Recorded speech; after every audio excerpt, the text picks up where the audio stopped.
Chika Minute! May comeback movie, Don Bell Love Team, di titigbakin?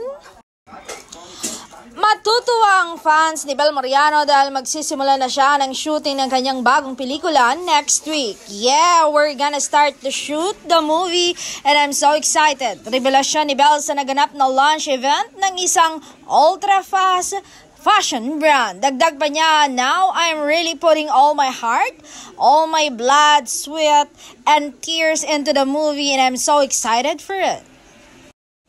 Ito nga ang pagbabalik sa acting ni Bel Mariano after ng kalahating taon mula nang gawin niya ang mga seryeng How to Spot a Red Flag at Incognito. Wala pang na-announce title ang gagawin niyang pelikula pero makakasama niya ni Rito ang blockbuster director na si Direk Cathy Garcia Sampana.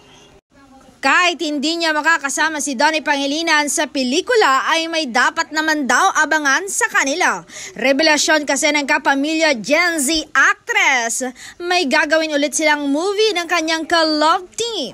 Check na marami ang mag-aabang sa comeback movie ng Don Bell.